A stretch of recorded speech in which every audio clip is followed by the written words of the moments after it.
지난주까지는 1절로 3절까지 있는 말씀을 같이 나누었고, 오늘은 이제 4절로부터 8절까지 있는 말씀을 이어서 들어가도록 하겠습니다. 오늘은 연단을 위한 징계라고 하는 주제로 같이 나누는데요. 우리가 오늘 본문에서 잘 아는 대로 징계라고 하는 단어가 많이 나옵니다. 그래서 징계, 오늘 본문에서 말하는 징계는 두 가지로 나뉘어지거든요. 그래서 오늘 첫 번째와 다음 주에 두 종류의 징계에 대해서 같이 우리가 묵상을 하도록 하겠습니다. 우리가 요즘 같이 마태복음을 나누지만 히브리서와 마태복음 속에 또 교회의 흐름 속에 또 성도들의 영혼의 자람 속에 공통적으로 이렇게 모아지는 말씀은 광야의 총량, 고난의 총량이라고 하는 메시지가 이렇게 굵게 우리 교회에게 주어지고 있습니다. 그래서 이 고난을 통한 광야의 연단은 필수이다라고 하는 것, 믿음의 여정에서 우리는 이것을 이제는 알 것입니다. 나를 향한 하나님의 이 선물, 최선의 선물이고 나를 향한 하나님의 최대의 환대인 것을 우리는 우리 현실의 자리에서 받아들이고 수용하는 법을 이제는 배워야 되고 그것이 익숙해져야 됩니다. 그렇지 않을 때 나타나는 부작용은 상당히 많고, 물론 그거에 대한 저항과 그거에 대한 거절이 누구나 우리 속에 있습니다. 제법 오랜 시간을 우리는 저항과 거절로 일관을 합니다만, 그러나 기어이 이제 우리는 그 자리에 들어갑니다. 오늘 본문에서 이 징계는 연단의 과정에서 필연적으로 동반되어진다. 그러니까 이것은 우리가 뛰어넘을 수 없는 것입니다. 그러나 먼저 우리는 이 본문에서 징계와 진노를 구분해야 되는데, 우리가 아는 대로 징계라고 하는 것은 아버지가 자녀를 양육하는 것이죠. 우리가 훈육을 한다 그렇게 말을 하고, 진노는 궁유롭는 심판입니다. 그러나 때로 우리는 이 징계와 진노, 이 양자를 우리는 혼돈하기도 합니다. 또 사실 우리 개인의 삶을 찬찬히 보면 이게 어렵습니다. 혼돈할 수밖에 없죠. 예를 들어서 본문 6절 하반절에 보면 채찍질이라고 하는 단어가 나오잖아요. 이게 우리가 다음 주에 나누는 또 다른 징계의 그 단어인데, 이제 헬라적인 배경이니까 채찍질이라고 하는 단어를 쓴 것뿐이고, 우리식으로 얘기하면 해초리죠.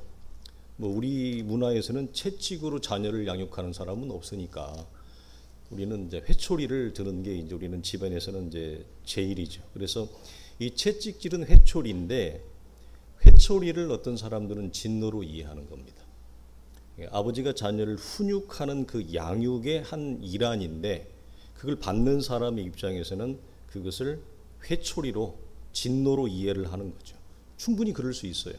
왜냐하면 우리가 경험이 없기 때문에 그래요. 그래서 이 회초리는 더 나은 사람이 되라고 아버지가 교정하는, 훈육하는 것입니다. 이처럼 훈육을 위한 연단도 있고, 그 다음에 때로는 회초리를 드는 이 교정을 위한 연단도 있습니다. 양자가 다 있어요. 그런데 연단을 받는 입장에서는 이 연단의 과정을 우리가 이전에 살아본 적이 없잖아요. 이런 식의 연단을 받아본 적이 없거든요. 그러니까 자기가 주장해서 자기 마음대로 살아가는 삶에서는 세상 말로 하면 팔자가 싸납다, 운도 되게 없네, 이렇게 해석을 하지, 이것이 하나님이 자녀를 양육하는 훈육의 입장에서의 연단인지, 아니면 어떤 이 교정을 위한 연단은 뭐냐면, 예수를 믿었으나 제법 오래되었으나 내 안에 떠나지 않고 반복되어지는 특정한 죄악의 패턴이 있습니다. 그 특정한 죄와 악의 패턴이 있는데 그걸 하나님이 아시거든요. 근데 그걸 이게 하나님과의 관계에서 받은 것이 많은데도 그것을 바꿀 기미를 보이지 않고 계속해서 그것을 유지해 가면 하나님이 회초리를 들어요. 그러니까 징계는 이렇게 두 개로 나뉘어지는 거예요. 죄와 상관없이 하나님이 우리를 만드시는 다듬는 훈육이 있고, 특정한 죄의 목록과 관련해서 하나님이 회초리를 드는 그 양자의 징계가 우리 속에 있습니다. 그러나 문제는 뭐냐면, 우리는 그렇게 살아본 적이 없기 때문에 이것이 징계를 위한 연단인지 아니면 교정을 위한 연단인지 잘 모른다는 얘기예요. 그래서 둘 중에 하나의 입장을 취하는데 그게 5절 말씀이에요. 첫째는 뭐냐면, 주의 징계하심을 가볍게 여겨버리는 사람이 있어요. 뭐 이거 막 하고 넘어가는 거예요. 툭 치고. 또 하나는 뭐냐면 아예 그냥 나가 떨어지는 거예요. 낙심해 버리는 거예요. 본문에서 뭐라고, 어떤 사람은 주의 징계함을 가볍게 여기고 퉁치고 가는 사람이 있고, 어떤 사람은 아예 다운돼 버린다, 낙심해 버린다, 그렇게 얘기를 하는 거예요. 이것은 우리가 어렵지 않게 경험할 수 있는 건데, 자녀를 키우면서 이건 우리는 경험을 합니다. 어떤 자녀는 이 부모의 훈육을 하면 그 훈육을 대수롭지 않게 여기면서 깔깔깔깔 여기는 아이가 있어요. 부모의 훈육을 무겁게 받지 않아요. 그 타고난 성향과 기질이에요. 근데 또 어떤 아이는 조금만 혼을 내도 아이가 한쪽 구석에 가서 풀이 죽어서 웁니다. 그것도 타고난 성향과 기질이에요. 이것처럼 하나님 앞에서 자기의 어떤 기질과 성향, 인간의 성향과 기질이 하나님의 징계를 뭐 가볍게 여기는 사람이 있어요. 그걸 교육하는 게 아니에요. 자기의 인간의 기질이 그렇게 받아내는 거예요. 어떤 사람은 그냥 나가 떨어지는 거죠. 교회에서 그래서 신앙생활을 하기가 힘들고 위아래가 마치 조울증처럼 왔다 갔다 하고 교회도 나오기 싫고 사람도 보기 싫고 이러는 겁니다. 그러나 이 성경이 이 비유를 5절 말씀을 하는 이유가 있습니다. 뭐냐면 이 양자의 모습이라고 하는 것은 하나님이 징계를 동원해서 우리를 다듬으시는 하나님의 목적에서 모두 다 빗나간 모습이라고 하는 겁니다. 그러니까 우리식으로 말하면 한 사람은 지나치게 자기를 비하하는 겁니다. 지나치게 낙담하는 겁니다. 지나치게 자책하는 겁니다. 조금만 하나님이 징계를 하면 그 하나님의 훈육의 말씀에 자기를 지나치게 비하하는 여러 가지 부작용들을, 그런 감정을 보이고, 또 한 사람은 자기 망상으로 갑니다. 뭐죠? 가볍게 여기는 사람들, 가볍게 퉁치는 사람들은 하나님의 말씀을 무겁게 받지 않고 가볍게 여기고 흥하고 지나가는 사람들은 자기 망상과 자기 집중이 더 돼요. 하나님의 말씀에도 불구하고. 이게 참 재미있는 현상이에요. 그리고 이렇게 되어지면 양자가 다 하나님이 징계를 동원하시는 하나님의 일하심의 목적이 전부 성취되지 않습니다. 즉 하나님의 일하심을 내가 주관적인 입장에서 다 놓치게 된다는 얘기예요. 그리고 하나님의 일하심을 놓치게 되면 그 안에서 반드시 우리가 맛봐야 될 거, 봐야 될 것이 있죠. 그건 뭐죠?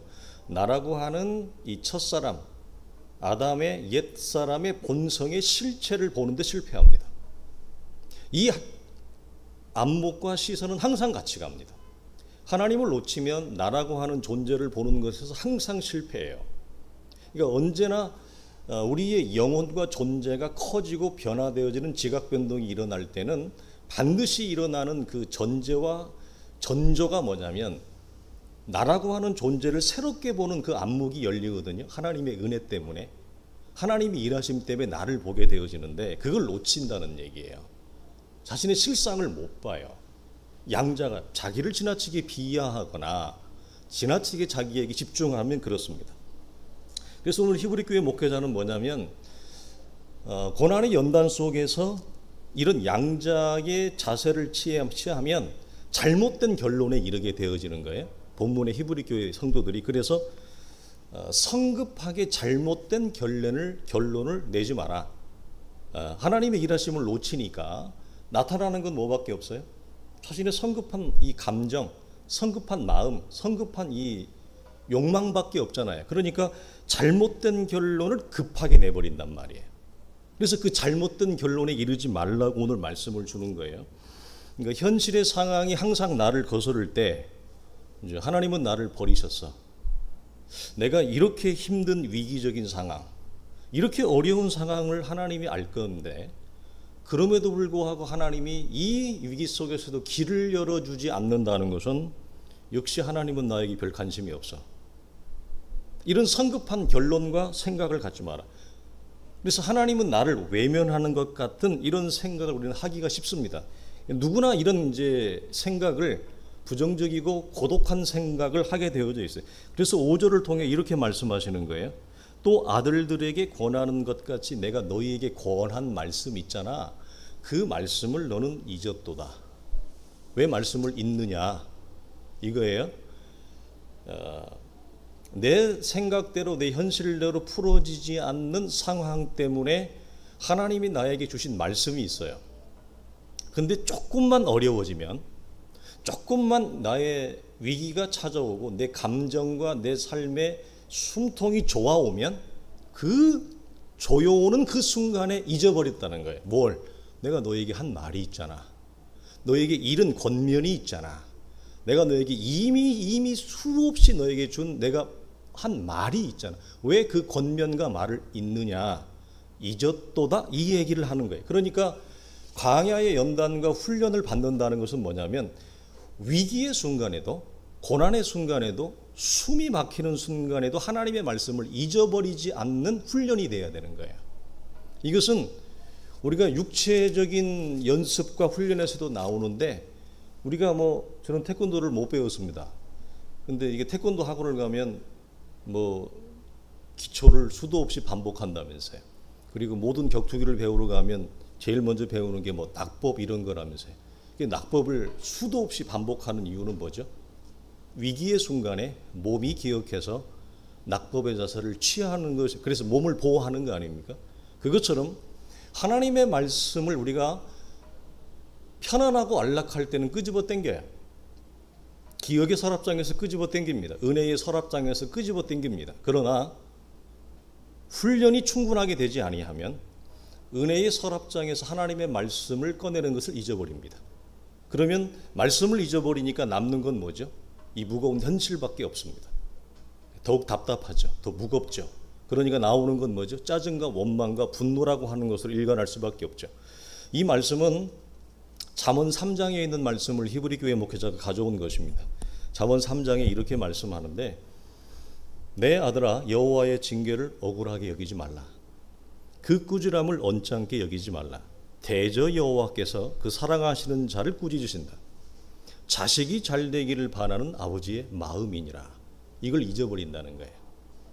힘들고 어려운 상황 때문에, 무거운 현실 때문에. 그래서 5절에서 가장 중요한 건 뭐냐? 구약에서도 하나님이 모세와 여호수아에게 반복적으로 이스라엘 공동체에게 주을 때 성경 66권에서 단일 문장으로 가장 많이 사용하는 단어가 뭐냐면, 너는 두려워하지 말라, 이 말입니다. 단일 문장으로 가장 많이 사용돼. 너희는 두려워하지 말라. 그러면서 나오는 말씀이 뭐죠? 내가 너희의 구원자인 것을 잊지 말라. 내가 너에게 베푼 은혜를 잊지 말라. 이 말을 반복합니다. 그러니까 믿음의 여정에서 우리는 연단을 위한 징계이든지 교정을 위한 징계이든지 상관없이 하나님의 자녀가 되어진 자라면 이 징계는 필수예요. 그래서 7절과 8절은 이렇게 말하죠. 아들과 같이 너희를 대우하시나니 어찌 아버지가 징계하지 않는 아들이 있으리요. 징계는 다 받는 것이거늘 너희가 없으면 사생자여 친 아들이 아니니라. 이렇게 얘기합니다. 그러니까 징계는 어떤 목적이든지 사실은 우리가 잘 구분하지 못한다 할지라도 징계는 하나님의 나의 아버지됨과 나는 그의 자녀됨의 성경은 징표라고 얘기합니다. 그러니까 하나님이 능력이 없다든지 나를 외면해서가 아니라고 하는 이유이죠. 그러니까 우리가 고난의 총장 속에 있어야 하는 것은 나의 존재와 영혼의 크기를 위해서 하나님이 이 징계를, 연단을 위한 징계를 허락하셨어요. 우리는 이렇게도 말합니다. 더 나아가서 허락하셨다라고 하는 표현으로 약합니다. 그럼 뭐가 있어요? 하나님은 내 인생을 향해서, 당신의 자녀를 향해서, 온 당신이 창조하신 피조 만물을 향해서 하나님은 어떤 구체적인 하나님은 계획을 가지고 있어요. 그게 하나님의 예정인데 이건 하나님이 그렇게 하기로 정하신 거예요. 허락의 수준을 넘어가는 거예요. 그럼 정했다고 하는 말은 뭐죠? 하나님이 나의 구원을 영원하신 하나님의, 내가 이 땅에 창조되기 전부터 하나님의 영원하신 계획과 목적 가운데서 나의 영혼과 구원을 위해서 하나님이 그걸 정하신 거예요. 징계가 뭐냐? 광야의 연단과 총량은 뭐냐? 허락을 넘어서서 나의 구원, 이 땅에서 하나님의 자녀됨의 영혼과 존재의 크기를 위해서 하나님이 그렇게 정하셨어요. 이거 양보가 없어요. 양보가 없다고요. 아무리 기도해도 없어지지 않아요. 아무리 기도해도. 없어지는 것은, 풀어지는 것은 우리가 며칠 전에 나누었던 대로 어떻게 돼야, 언제까지 가야 없어지느냐, 그건 기억을 해 보십시오. 잠깐 좀 이따가 나올 테니까. 그래서 5절의 말씀이 부드러운 권면이었다면 4절은 아주 직설적인 권면을 합니다. 이게 양원 논법을 다 쓰는 건데, 히브리교 목회자가 4절에 이렇게 얘기합니다. 너희가 죄와 싸우되 아직 피 흘리기까지는 대항하지 아니했다. 이 굉장히 우리에게 잘 알려진 대중적인 구절의 말씀인데, 여기서 키는 뭐냐면 피입니다. 피 흘리기까지가 키입니다. 그러면 이 피가 누구의 피입니까? 나의 피인가 예수의 피인가? 1차적으로는 예수 그리스도의 피죠. 십자가의 피 흘림을 말합니다. 그러면 이 말이 어떤 말이 되냐면 이런 말이 되는 거예요. 히브리교회 성도들이 지금 고난과 시련 가운데 있는 것은 분명한 사실이에요. 그러나 그렇다 하여 너희가 그리스도의 피 흘리기까지는 아니지 않느냐, 이 말을 하는 겁니다. 제가 서두에 뭐라고 말했냐면 5절은 부드러운 권면이었다면 4절은 직설적인 권면이라 그랬어요. 너희가 고난과 시련 가운데 있는 것은 분명하다. 그렇다 하여 그리스도가 우리를 위해 죽으신 피 흘림까지는 아니지 않느냐, 할 말이 없죠. 너희에게 고난이 있지만 그리스도가 수치와 모욕을 당한 것까지는 아니지 않느냐, 이 얘기를 직설적으로 던집니다. 그러면 우리는 이렇게, 그러면 어떻게 하란 말입니까? 그 말이 맞다 할지라도 그것을 받는 사람의 입장에서 그것을 수긍하지 아니하면 그것은 아무런 가치가 없습니다. 그러니까 진리가 사라지는 것은 아니지만 진리가 나에게 아무런 역사가 되지 않는 이유, 그것은 진리를 받는 사람이, 말씀을 받는 사람이 그것을 수용하거나 받지 못할 때 거룩한 것을 개에게 던지지 마라, 돼지에게 진주를 던지지 말라 라고 하는 그 주님의 마태복음에 있는 말씀이 그대로 접목되어지는 거예요. 그러니까 말씀을 받지 못하고 말씀을 수용하지 못할 때는 주님이 그 뒤에 말씀이 뭐라고 얘기하죠? 진리를 받지 못하는 공동체가 어떤 설교자를 하나님이 어떤 교회 공동체에 보내요. 특히 담임 목회자는 이제 그 목회를, 담임 목회를 하다 보면 내가 선택해서 오는 것 같지만, 물론 내가 선택하죠. 하나님의 일하시는 복합적인데 하나님이 어떤 교회 공동체, 당신의 일하심 속에 어떤 교회를 살리기 위해서, 그리고 그 교회 공동체 속에 우리는 알지 못하죠. 자기가 선택해서 가는 목사도 그걸 몰라요. 그리고 그걸 목사를 받는 교회도 몰라요. 그걸 가늠하고 알 정도 되면 그분은 그 인생을 다 사신 분이에요. 그리고 오랜 신앙의 연단과 강야의 총량을 깊이 지나온 사람만이 그것을 가늠하고 볼 수 있는 안목이 있어요. 예를 들어서 누가복음에 보면 오랫동안 갑으로 살면서 예수 그리스도의 탄생의 그 아기를 보기 위해서 살았던 그 사람 정도가 되는 것입니다. 그러니까 보통의 신자들은 그 정도를 가늠하지 못합니다. 그러니까 가는 목사도 미성숙하고 받는 교회도 미성숙한 상태로 대부분 가요. 그러나 목회를 하다 보면 이제 이것을 경험해. 하나님이 드라이브했고 하나님이 나를 여기에 세웠다. 이것을 이제 경험하게 되어지는데, 그런데 문제는 뭐냐면 하나님이 드라이브에 세운 목회자가 어떤 말씀을 전하는 것에 대해서 그 말씀을 받지 못하면 그 말씀은 아무런 그 가치가 없어집니다. 그러면 말씀을 받지 못하는 공동체는 어떻게 되느냐? 그 목사를 가만히 놔두는 게 아닙니다. 저항과 거절을 합니다. 그리고 공격을 합니다. 이게 성경이 말하는, 복음서가 말하는 원리예요. 거룩한 것을 전달해 주었으면 거룩한 것을 받지 못하면, 받지 못하는 개인이나 공동체가 어떤 마음이 생기냐면, 저 목사님은 참 좋은 사람이야, 저 사람은 참 괜찮은 사람, 이런 마음이 드는 게 아니라 미워합니다. 받지 못하는 자는 미워합니다. 그리고 거절하고 저항합니다. 그리고 공격합니다. 그래서 뒤에 뭐라고 말씀해? 조심하라. 삼가 조심하라. 주님이 말씀은 왜? 너희를 공격하여 너희가 상할까 우려된다. 이 말씀을 하는 거예요. 그래서 우리는 예수 그리스도가 우리의 고난과 우리의 이 구원을 위해서 수치와 모욕을 당하고 우리의 피 흘리기까지 죽으셨다라고 이 말씀을 우리는 당연히 인정을 해야 되는데, 받는 사람이 이걸 인정하지 못하면 어떻게 되느냐? 아무런 가치가 없어져요. 그리고 나는 여전히 이 내게 주어진 이 현실이라고 하는 무거운 상황에서 늘 좌충우돌하죠. 그냥 그 하나님의 은혜의 일하심을 전혀 이 조건 속에서 감지하거나 그 눈이 열어지지 않으면 고난은 고난대로 가요. 그럼 어떤 결과가 나오냐면 더 악한 사람이 됩니다. 고난을 겪었는데 사람이 좋아져야 되는데, 고난을 겪었는데 고난 속에서 하나님의 일하심에 눈의 안목이 열어지지 아니하면 더 지독한 사람이 됩니다.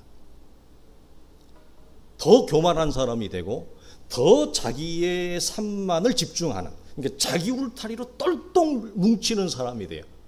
이게 정말 아이러니컬한 거예요. 진리가 왔는데 진리의 말씀이 지나갈 때 진리를 받지 못하는 자는 진리를 전한 자들을 소극적으로는 거절해요. 적극적으로는 저항과 공격을 해요. 그게 성경이 말하는 말씀이잖아요. 마태복음 23장에 주님이 말씀하신 말씀이 그거예요. 선지자의 이름으로 선지자를 핍박했다는 말이 그 말이에요. 또 하나는 뭐냐? 내게 주어진 삶의 무거운 조건 속에서 우리는 내가 생고생을 하는데, 억울한 고생을 하는 것 같고 안 해도 될 고생을 하는 것 같은데, 이 속에서 하나님의 일하심, 하나님의 안목이 열어지지 아니하면 다른 반응이 나와요. 하나님의 더 나은 존재가 되는 게 아니라 더 악한 존재가 돼요. 참 딜레마입니다. 그래서 고난 속에서 눈이 열어지지 아니하니까, 하나님을 못 보니까, 자기 자신을 못 보니까 남는 건 뭐예요? 고생, 원망, 좌절, 억울함, 이것밖에 없어요. 그러니까 사람이 어떻게 될까요? 첫사람의 그 온갖 부정적인 요소들이 나를 더 똘똘 뭉치게 만들죠. 그래서 더 독한 인간이 되어지고, 더 못된 인간이 되어지고, 더 교만한 인간이 되어지고, 더 자기 성에 집중하고 자기 집에 집중하는, 여기서 말하는 지금 물리적인 집을 얘기하는 것이 아니라 나라고 하는 이 썩어질 이 첫사람의 집에 집중할 수밖에 없는 그런 이제 존재로 가는 것입니다. 그래서 오늘 히브리교회 목회자는 그럼 어떻게 하라는 말이냐? 그러니 너는 이것을 인정하고 받아들이고 너에게 주어진 믿음의 길을 포기하지 말라. 성급하게 결단 내리지 말고 오늘도 너희는 인내로서 너에게 주어진 믿음의 길을 걸어가라. 이 말을 하는 것입니다. 그럼 언제까지 가야 되느냐? 아까 나누었듯이 동일한 고난이 나를 더 이상 무너뜨리지 않을 때까지, 동일한 환경이, 동일한 주제와 문제와 요소와 삶의 내용이 나를 더 이상 공격하지 않을 때까지, 나를 좌지우지할 수 없는 거예요. 이전에 이 무거운 현실, 이전에 이런 똑같은 문제, 똑같은 기질의 똑같은 상황이었다면 나는 여지없이 성질을 냈고, 여지없이 화를 냈고, 짜증을 냈고, 뭐 원망할 수 있는 대상은 다 원망하는 거죠. 심지어 하나님도 원망하니까, 눈에 보이지 아니하는 하나님을 원망한다는 것은 무슨 말입니까? 역으로 얘기하면 모든 사람을 다 원망한다는 얘기입니다. 모든 관계성에 있는 사람들을 다 원망해. 원망한다는 말, 다른 말로 뭐죠? 내 마음에 드는 인간이 하나도 없다는 얘기입니다. 내 마음에 드는 인간이 하나도 없고 다 미움의 대상이 되어지는 거예요. 그래서 빌립보서 2장 8절에 있는 말씀처럼 사람의 모양으로 나타나서 자기를 낮추시고 죽기까지 복종하셨으니 곧 십자가에 죽으심이라. 이 말씀까지 내려가는 겁니다. 그러면 이제 우리는 두 가지 징계의 의미로 들어가고자 하는데, 첫 번째 징계는 우리가 지금 나누고 있는 연단을 위한 징계죠. 이것은 아버지가 자녀를 양육하는 부성적인 징계입니다. 우리가 그래서 이걸 파이데이아 그렇게 얘기합니다. 파이디온, 어린아이들을 양육한다. 그래서 파이디온 선교 단체가 여기서 나왔죠. 또 하나 우리 다음 주에 나눌 것은 마스티고이라고 하는 단어인데, 이 마스티고이는 내 안에 믿음에도 불구하고 특정한 죄의 악을 계속 반복하는 패턴 때문에 일어납니다. 하나님이 그걸 가만히 두지 않습니다.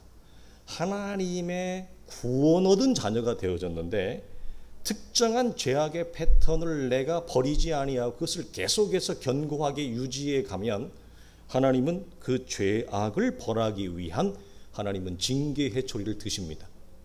이건 우리가 구원받았기 때문에 그래요.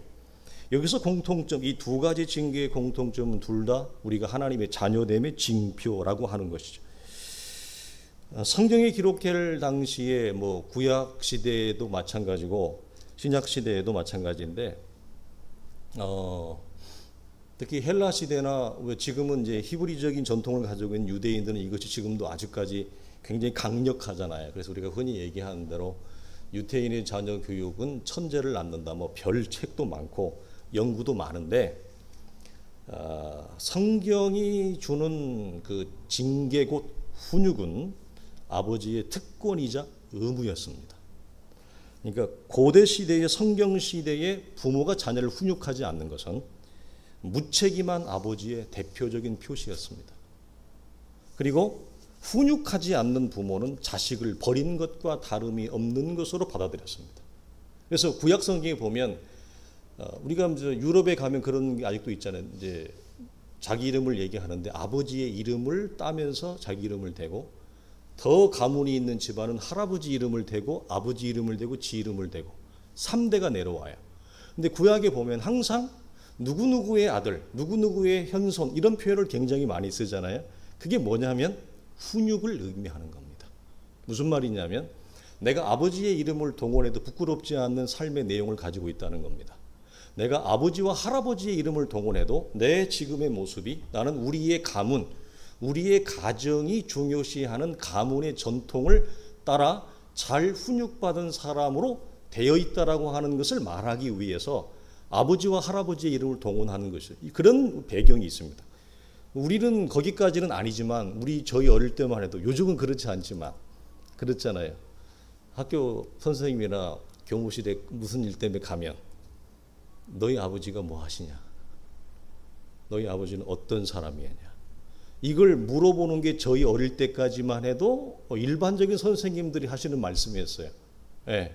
요즘은 이제 그런 걸 안 물어본다고 합니다만, 그래서 훈육을 하는 것은 아버지의 특권이자 책임이고, 훈육하지 않는다는 것은 나는 이 자식이 어떻게 자라도 상관없다. 자식을 버린 것과 다름이 없는 것으로 성경 시대에는 이해를 했습니다. 이 첫 번째 징계는 특정한 죄악에 상관없이 아담 안에서 길들어지고 만들어진 첫사람의 형상을 무너뜨리는 데 목적이 있어요. 사실 말이 좋아서 교정이지, 첫사람이라고 하는 이 자아의 허상과 그리고 자아의 지독한 망상에서 벗어나기 위해서 하나님이 동원하는 강야의 강력한 연단입니다. 그러니까 강야의 강력한 연단을 받지 아니하면 우리는 모두 다 나라고 하는 허상과 아니면 지독한 자기 망상에서 빠져나오지 못합니다.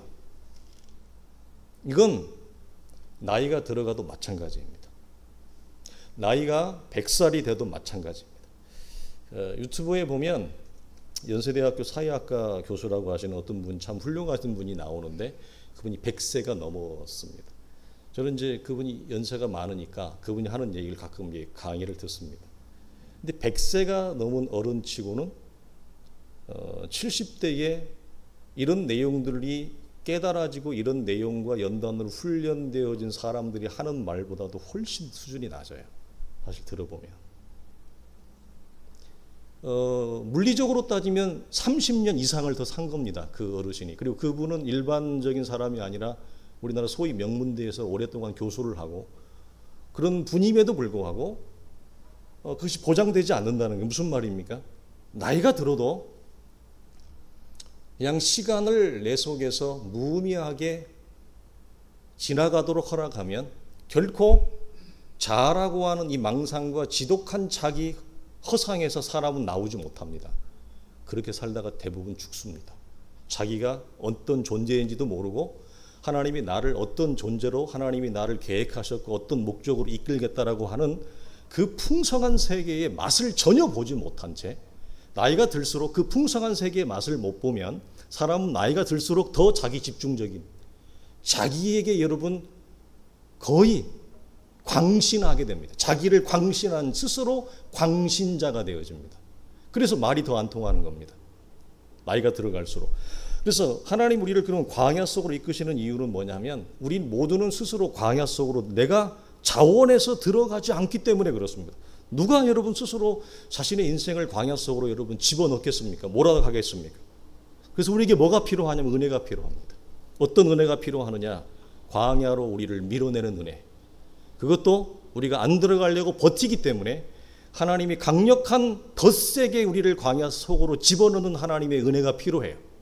그래서 내가 원하지 않는 고난이 찾아오는 것입니다. 내가 전혀 원하지 않는 세계가 펼쳐지는 것입니다. 왜? 내가 원하지 않기 때문에. 스스로 그 세계로 들어가지 않으려고 하니까 하나님은 더 강력한 은혜를 우리에게 주십니다. 그 강력한 은혜가 뭐냐? 나를 광야 속으로 하나님 밀어버리는 거죠.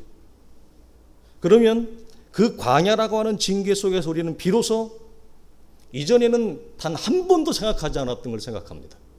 한 번도 고민하지 않은 것을 고민합니다. 그건 뭐죠? 그리스도의 죽음을 우리는 고민하기 시작합니다. 내가 죽을 것 같은 상황 속에 들어가고 직면하자 내가 그동안 그렇게 가볍게 여겼고 한 번도 내가 내 온 마음과 영혼을 받아서 받지 않았던 그리스도의 십자가를 고민하게 되어져요. 이것은 편안하고 안락한 안전지대에 있을 때는 결코 일어나지 수 없었던 그런 일입니다. 그래서 그 일이라고 하는 것은 그리스도의 죽음과 부활을 다시금 묵상하게 되어지고 그 광야의 묵상이 반복되면서 그 묵상의 반복의 어느 시간 어느 즈음에 나를 지배했던 옛사람의 지독한 망상에서 벗어나기 시작해요. 성경은 이 사실을 위대하다고 그러는데 옛사람의 깨어짐, 옛사람의 죽음은 성경은 위대한 구원의 시작으로 우리에게 말하고 있습니다. 그러니까 우리가 몇 주 전에도 나눴습니다. 우리가 하나님의 은혜 가운데 성령 역사 가운데 신앙을 고백할 수 있습니다. 주는 그리스도시오라고. 그리고 우리 믿음이 출발되어질 수 있습니다. 그러나 성경적으로 우리가 더 초밀하게 얘기한다면 진정한 믿음의 시작, 구원의 시작은 이 광야의 풍랑 속에서 첫사람의 죽음과 깨어짐을 온전히 경험할 때입니다. 그래서 한 번도 물어보거나 고민하거나 갈등하지 않았던 예수 그리스도 십자가의 그 죽음과 나의 구원을 연결하여 고민하는 그 어느 어간, 시간, 즈음이 진정으로 믿음이 시작되어지는 거예요. 그리고 구원의 눈이 뜨여서 나의 구원을 이루어 갑니다. 이 옛사람의 깨어짐, 즉 겉사람의 후패하고 썩어지는 과정을 통해서 내 안에 구원이 통합적으로 일어납니다. 어릴 때는 구원이 한 부분, 몇몇 부분 골고루 균형 잡히게 나라고 하는 전 인격과 요소에서 일어나지 못합니다. 이게 무슨 말이냐면 그래서 우리가 예수를 믿지만 저마다 약한과 강한의 요소와 부분이 다 달라요. 어떤 사람은 돈에 굉장히 약합니다. 어떤 사람은 굉장히 도박에 약합니다. 어떤 사람은 굉장히 외로움과 고독함에 약합니다. 어떤 사람은 가만히 들어가서 묵상하거나 가만히 생각하는 것을 기질적으로 환경적으로 어떤 영향을 받아서 못하는 사람이 있습니다. 숨이 터질 것 같은 거예요. 그러니까 밖에 나가야 돼요. 사람을 만나야 되고 어떤 일을 해야 되고 어떤 재미를 찾아야 되고 그 속에서 어떤 쾌락을 그것이 뭐 죄악적인 쾌락이 아니더라도 인간이 갖는 자연적인 쾌락과 요소들을 그 안에서 맛보아야 이 사람이 숨을 쉬어요. 사람마다 다 달라요. 이게 뭐 죄도 아니고 이건 모든 사람이 보편적으로 가지고 있는 거예요. 그러나 겉사람이 후패하고 썩어지고 죽어가는 이 죽음과 부활을 통해서 우리 안에 구원이 통합적으로 일어나면 이렇게 들쑥날쑥했던 내 안에 나라고 하는 인격을 이루고 있는 어떤 부분과 영역과 요소가 통합적으로 편만하게 일어납니다. 그래서 나를 둘러싸고 있는 모든 나라고 하는 인간의 요소와 내용 속에서 얼굴이 예전에는 다 달랐죠. 이 부분에서는 얼굴이 양반인데 저 부분 가면 얼굴이 완전히 악인이 되는 거예요. 어떤 부분에서는 내가 선하게 반응하는데 어떤 부분에서는 세상 못되게 반응하는 거예요. 이 편차가 통합적으로 일어난다는 얘기예요. 그게 어디에서 오느냐? 광야의 총장 속에서 하나님을 새롭게 알고 나라는 이 존재의 정체를 새롭게 볼 때 일어나는 놀라운 하나님의 선물이에요. 꽤나 많은 방해 연단 이속이 필요하죠. 그래서 저는 이것을 썩어지는 과정을 통해서 통합적으로 새로운 사람이 일어난다고 말할 수 있겠습니다. 겉사람의 후패의 정도 그리고 깊이에 따라 새로운 사람은 더욱 새로워지는 영적인 반동, 영적인 성장으로 연결되어져 있어요. 이걸 저는 영적 반동이라고 표현을 하고 싶은데 이런 겁니다. 옛사람의 몰락이 클수록 새 사람은 더욱더 큰 영적 반동을 일으킵니다. 그리고 옛사람의 몰락이 깊을수록 그리스도 안의 새 사람은 더 깊은 사람으로 영적인 반동이 깊어져요. 이 원리, 이 새롭게 창조되는 원리입니다. 그러니까 우리가 반드시 경험해야 될 것은 무엇이냐면 옛사람의 몰락과 옛사람의 바닥을 반드시 경험해야 돼. 아주 쉬운 말로 하면 하나님을 모를 때는 뭐 말할 거 없고 하나님을 알고 은혜를 제법 안다고 얘기하고 기독교를 조금 말할 수 있는 논할 수 있는 그런 어간과 즈음에 이르렀음에도 불구하고 나라고 하는 존재가 세상 중에 죄인이구나. 바울이 왜 그냥 죄인이라고 표현을 하면 되는데 왜 죄인 중에 괴수라고 했을까? 바울이 뭘 봤을까요? 하나님의 은혜를 알고 나니까 일반적인 죄인이 아니라는 거죠. 자기가 말할 수 없는, 말로 다 담을 수 없는 괴수라고 하는 사실, 이것이 옛사람의 몰락, 옛사람의 바닥, 나라고 하는 인생의 바닥을 깊이 있게 경험할수록 새 사람은 더 깊은 반동으로 일어납니다. 그러니까 우리가 다 동일하게 예수를 믿죠. 하나님의 은혜로. 안 믿는 사람이 교회 나올 리가 없죠. 다 그렇게 신앙생활을 합니다. 그러나 저마다의 신앙의 요소와 내용과 수준과 품격이 다른 이유는 우리가 믿음의 여정에서 나라고 하는 첫사람의 깊은 바닥을 진정한 나라고 하는 얼마나 못됐고 얼마나 악인 중에 악인인지를 나라고 하는 이 망상과 나라고 하는 이 허상에 쌓여서 못 보는 거예요. 오랫동안 못 봐요. 저도 그랬어요. 오랫동안 못 봐요. 그래서 항상 무엇으로 자기를 둘러싸고 있어? 나 같은 목사가 어딨냐? 야, 이쯤 되면, 이 정도 되면 괜찮은 거 아니야, 내가 양보해서, 내가 뭐 이런 정도는 아니지만, 그래도 나 같은 이 정도 되는 사람이 어딨냐? 쉽지 않을걸? 찾아봐. 그런데 그게 아니고, 하나님의 은혜가 우리 속에 깊이 들어왔음에도 불구하고, 은혜 중에 망할 것 같은, 은혜 중에 망할 것 같은 내 인생의 첫사람의 바닥을 깊이 경험하는 것입니다. 이것이 우리를 여러분 새로운 사람으로 우리를 이끌어내요. 새로운 존재로. 그래서 그러나 여러분 그 첫사람의 바닥, 죄인 중에 괴수, 악인 중에 악인, 이것은 새로운 사람이 영적으로 변화되어지고 성장되어야 된다는 관점에서는 필요합니까? 필요하지 않습니까? 반드시 필요합니다. 반드시 필요해. 그러니까 내 안에 깊은 악을 봐야 돼요. 그리스도 밖에서가 아니라 그리스도 안에서, 은혜 밖에서가 아니라 은혜 안에서, 말씀 밖에서가 아니라 말씀 안에서, 말씀 밖에, 그리스도 밖에, 은혜 밖에서는 말할 게 없고, 은혜를 알고 말씀을 알고 그리스도 안에 있음에도 불구하고 나같이 이렇게 뿌리 깊은 짙은 악에 둘러싸인 자가 없다. 이것을 여러분 경험할 때, 이런 차원에서 여러분 옛사람의 죄악과 썩어짐 우리에게 반드시 있어야 되죠. 그 이유는 옛사람이 온갖 육체의 욕망과 죄악의 구렁텅이에 빠지면 빠질수록 우리의 영혼은 소리를 칩니다. 그 소리가 내 영혼을 살리는 구원이에요.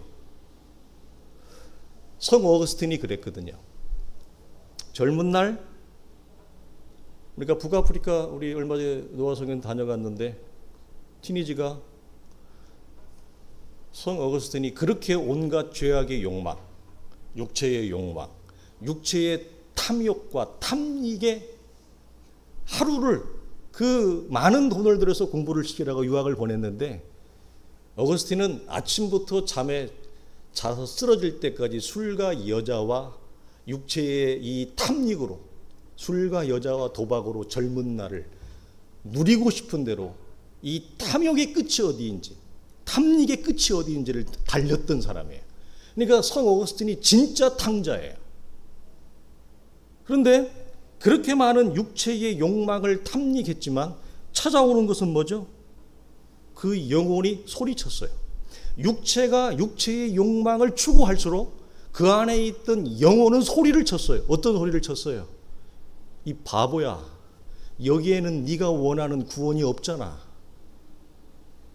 바보야, 얼마나 더 육체의 욕망을 탐닉해야 되냐. 육체의 욕망을 탐닉할수록 내가 추구했고 내가 원했던 참된 평안과 만족이 없었어요. 그래서 그가 돌아서기 시작합니다. 그러니까 새로운 사람의 관점에서 옛사람의 타락, 옛사람의 나락, 옛사람의 그 바닥은 반드시 필요한 거예요. 그 깊은 바닥에서 우리의 영혼은 소리치니까 뭐라고? 여기에는 하나님의 구원이 없잖아. 네가 원하던 인생이라는 것이 없잖아. 네가 만들고 싶은 참된 인생의 집이라고 하는 것이 없잖아. 그러니까 너는 여기서 나가야 돼. 여기서 탈출을 해야 돼. 그래서 탕자가 누가복음에 뭐라고 얘기합니까? 돼지 열매를 주워 먹으면서 아버지의 집을 보기 시작합니다. 그때부터.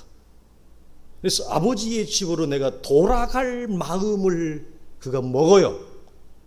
그러니까 이런 차원에서 육체의 타락도 우리에게 여러분 큰 하나님의 일하심 속에 여러분 있는 거예요.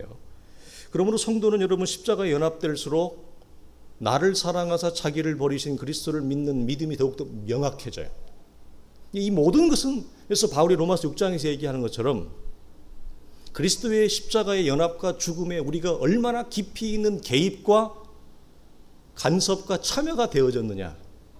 이게 기록된 말씀이 아니라 나의 삶에 주어지는 이 광야의 현장 속에서 내가 얼마나 그리스도의 죽음 속에 깊이 개입되어지고 참여되어졌느냐라고 하는 사실이 열어질 때 우리는 더 이상 우리의 믿음을 서랍장 속에 가두어 두거나